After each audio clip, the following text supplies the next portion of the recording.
Imagine a curious scholar in the dim glow of a candlelit room, unrolling a parchment unlike any other.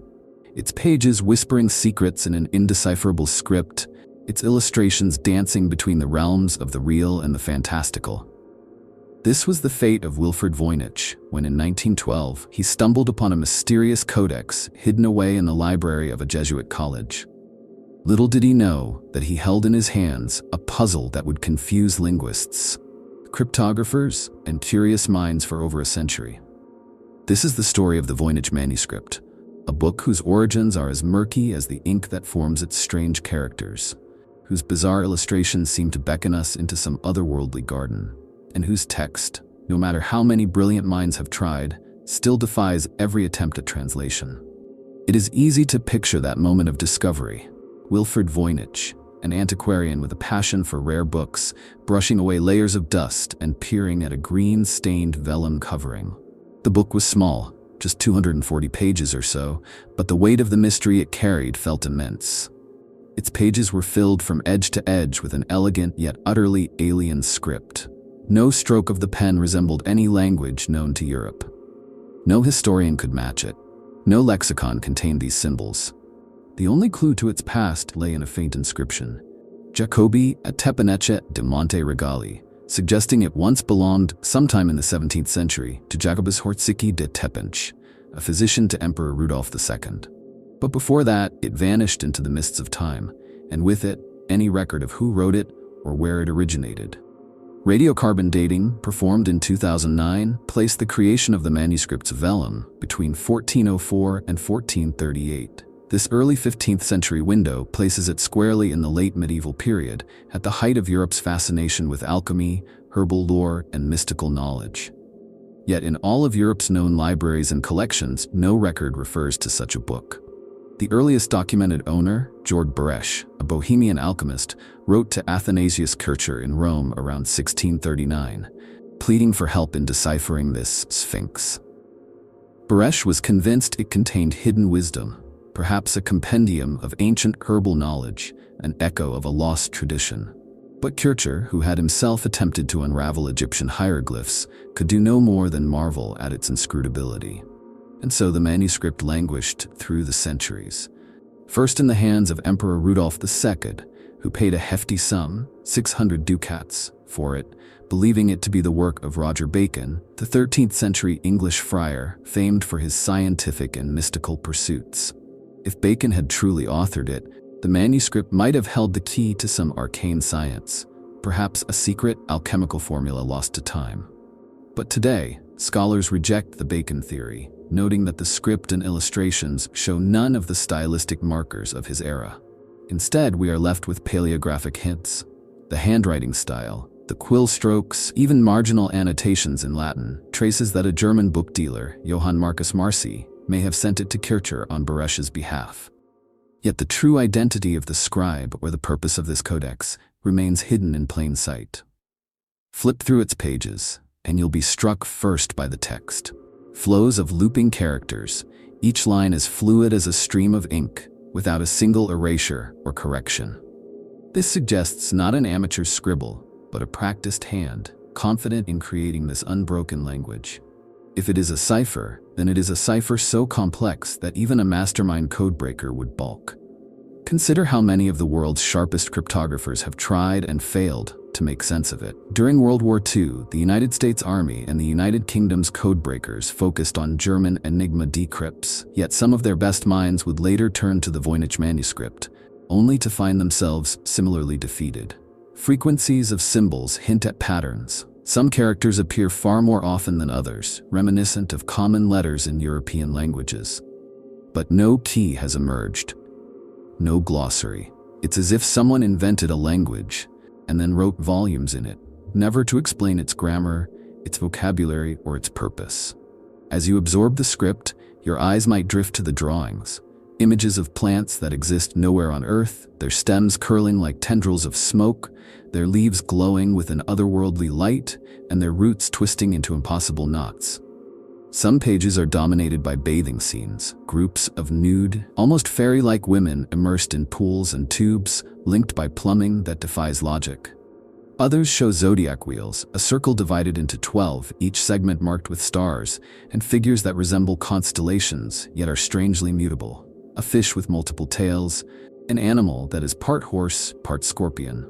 Flip further and you find star charts with clusters of polka-dotted discs floating in an ink-black sea. Sometimes, the women are accompanied by what appears to be text in a different hand, Roman numerals, perhaps marginal notes by a later owner.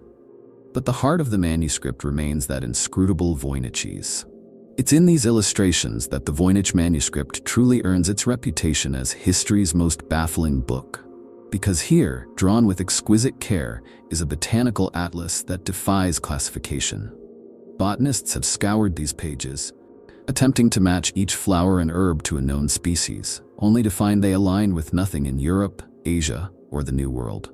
Some scholars suggest they are idealized or composite plants, an alchemist's fantasy of nature's secrets encoded in a clandestine language. Others propose more radical theories. Could the plants be representations of hallucinogenic fungi, or perhaps alien flora glimpsed by an otherworldly traveler? The naked women in tubes, are they symbolic of some lost ritual, a mystical cleansing, or merely an artistic flourish meant to distract from the true herbal recipes? Every theory invites more questions. Every leaf and petal seems to mock our insistence on recognizing something familiar. Over the years, decoding attempts have run the gamut from classical cryptanalysis to cutting-edge artificial intelligence. In 2011, a team led by condensed text analysis suggested the manuscript might be written in a natural language, possibly an extinct dialect. Their computer program identified statistical patterns resembling known languages, hinting that perhaps the text is not a hoax but a legitimate medieval vernacular. All that remains is to discover which one. Yet to date, no convincing translation has emerged. More recently, machine learning enthusiasts have fed digitized samples into neural networks, hoping that pattern recognition could unearth semantic meaning. Yet even these digital sleuths have come up empty, an echo of the centuries of human effort that preceded them. And as each new crackpot theory surfaces, ancient Atlantean script, a lost language of Atlantis, a code authored by extraterrestrials, scholars debate methodology more than substance, railing against confirmation bias and the allure of sensationalism. Perhaps the greatest mystery is not just the language, but the reason for the book's existence. In an era where rivaling powers hid their alchemical formulas behind veils of Latin and coded manuscripts, the Voynich Manuscript seems like a masterpiece of obfuscation, an intentional puzzle so elaborate that only its creator could navigate. Was it meant to be a grimoire for a secret society, a herbal for curing obscure diseases, or a repository of arcane wisdom that once understood would yield untold power? Or was it an elaborate hoax, commissioned by some Renaissance prankster to bewilder the world? If it was a hoax, it was an astonishingly expensive one. Vellum was costly, and the time required to craft hundreds of pages of mysterious text and intricate illustrations must have been immense. Who would invest such resources merely to confuse a handful of scholars? And if it was a genuine endeavor to preserve knowledge, then why speak in riddles so thoroughly that no record of its translation survives? We can glimpse the desperation to solve it in the letters of Georg Fabricius, a 17th century scholar who owned the manuscript after Rudolf II's court dispersed. In his correspondence, Fabricius mentions that he pondered whether the script was the work of Roger Bacon, though he suspected otherwise. He believed the cipher contained medical knowledge, perhaps valuable information on herbs and treatments. But if that were so, why did no successor to the manuscript ever produce a translation? How did it slip through the hands of scholars in the Enlightenment era, who would surely have dissected its code in pursuit of intellectual glory?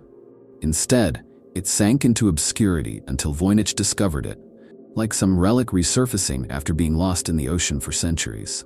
And yet, for all the frustration it delivers, the Voynich manuscript exerts an undeniable pull. A siren's call that lures the curious and the brilliant alike. In the 20th century, William Friedman, chief cryptographer of America's Signals Intelligence Service, famously declared that cracking the Voynich would be the intellectual event of the century, the greatest cryptological problem of all time.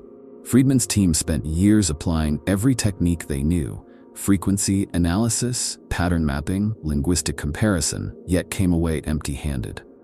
His wife, Elizabeth Friedman, scuttled the idea that it was a hoax, believing instead that behind those bewildering pages lay some forgotten medical compendium or occult manual. Yet even Elizabeth's intuition couldn't yield a breakthrough. Modern scholars are still divided. Some insist that the text is meaningful, others that it is a meaningless hoax, a faux cipher intending only to mimic meaningful text patterns without ever encoding real content. In 2018, Dr. Gerard Cheshire claimed to have deciphered it, suggesting it was written in Proto-Romance, a precursor to modern Romance languages. According to Cheshire, the manuscript was an early compendium of women's health and medicinal recipes, but his paper drew immediate and fierce criticism. Linguists pointed out methodological flaws and faulty assumptions. The Voynich resisted yet another attempt to cage its spirit. Still, every so often, a new clue emerges, an observation that makes even the most jaded scholar sit up and take notice. In 2020, a multidisciplinary team used advanced multispectral imaging to reveal faint underdrawings and erased sections that hadn't been visible to earlier researchers. They discovered that some illustrations might have originally been quite different, suggesting the manuscript underwent revisions, perhaps adapting its content to suit changing audiences or purposes. These glimpses remind us that the Voynich manuscript is not static. It has a history beyond its pages, a life lived in the hands of nameless scribes, collectors, and custodians. But perhaps the most haunting feature is how deeply personal the manuscript feels.